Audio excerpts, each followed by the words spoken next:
An idealistic young man wants to be like his hero, and he joins the gang that he's the head of. Hey guys, Kenny here.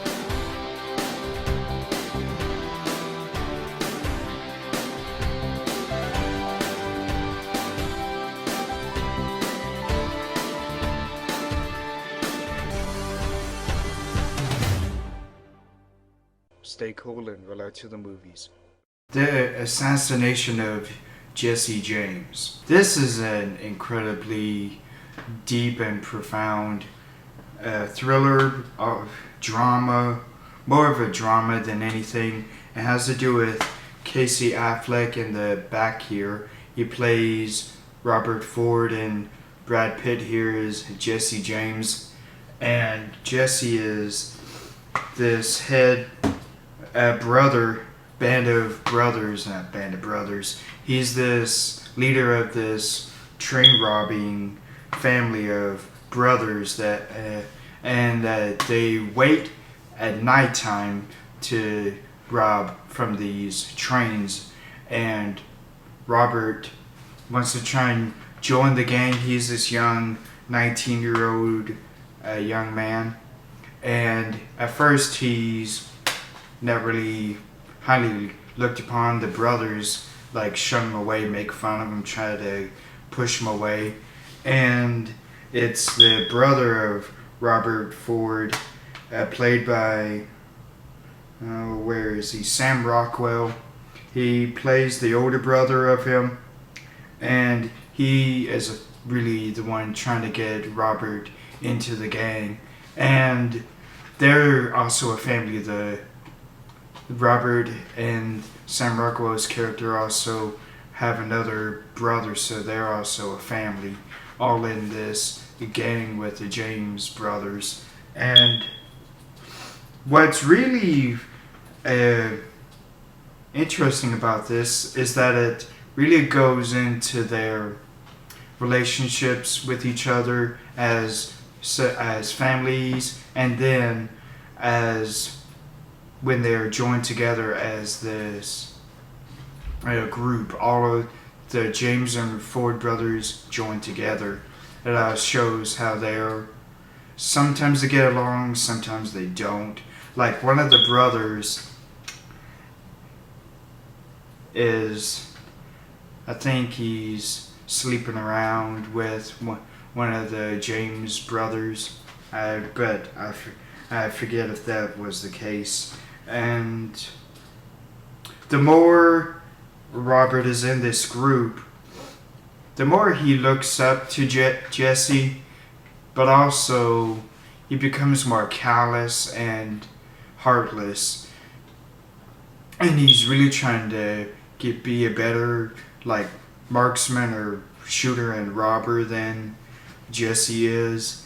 And because of Robert trying to do that, he becomes a little demented, and he really tries to target James. That's what the point of it being called the Assassination for. And that's really basically it about the story. And let me think. What I liked about it was the chemistry between the actors Casey Affleck, Brad Pitt, and even Sam Shepard plays the older James brother. He's the one who really tries to push away Robert Ford.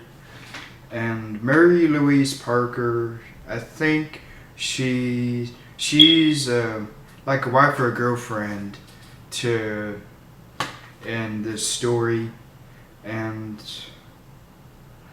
Jeremy Renner is also in this, and this is probably a film that not many people really think of or remember Jeremy Renner for, but I liked him in this very much. He's like the more, how do you call it, the gung-ho, and tries to do anything and everything by himself, but he's still a family man. He cares for his brothers. And Jeremy Renner really did put in a very good supporting performance. He's not in it very much, and he's not also a very big part in this film, but I really appreciated seeing him in this. I thought I would talk about Jeremy Renner because there's a user on this site, Mitzi DeMarco, who is she's a big fan of his. I think she is, yeah. And Zoe Deschanel. Oh, I remember. Zoe Deschanel, I think she becomes like a wife or a girlfriend to Robert Ford. And Mary Louise Parker is the wife of Jesse James in this, okay. And Sam Rockwell is the older brother of Robert Ford. And Sam Rockwell was also a very good addition to the cast, because here's a DVD picture of all of them together. Doggone it. Yeah, that's the mixture of the James and Ford brothers together. Here, Sam Rockwell, Casey Affleck, and I think the actor here plays someone. He's not a brother of any of them. I think he's Dick Little. He becomes a very integral and important part in the story at about halfway in, and the cinematography is beautiful. I loved how this was shot. It's not frenetic and all over the place like some films in this kind of genre are. It's not a Western, but it kind of seems that way.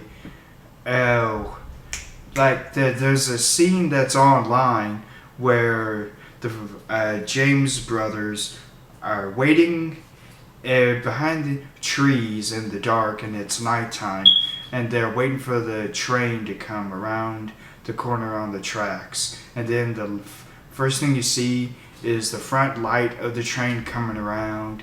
You see the light, and then the light passes over the trees and the brothers. And it's a pretty lengthy sequence, because it shows the front where the trees are, and then it goes into the back. We see on the side where the brothers are standing, and that was a beautiful sequence. This isn't also a very action-filled film. It's a slow burner, and kind of, I think you either had to be in the mood or you really want to see something like this, unless you're really a big fan of biographical films. And yeah, let's see, the gunshots and the gun firing was very believable. Some of it really loud. Sorry, I got little flies here, but that's, yeah. What else? I liked Mary Louise Parker and Zoe Deschanel very much. They're not huge integral parts in this film as the wives. I think Zoe Deschanel is a wife or girlfriend, but they're not major parts. But it is good seeing them. They do play strong-willed women, and in this time in history, that was very important to have women that were strong of will. And that's basically it. And like anything negative, sometimes, let me see, sometimes that Dick Little story got a little muddled. Sometimes it's hard to keep up with that. But that's about the only thing negative I can think about this. And yeah, that's really all I have to say about this film. So I'll give it a 4.5 out of 5 stars. So stay cool and roll out to the movies. Bye.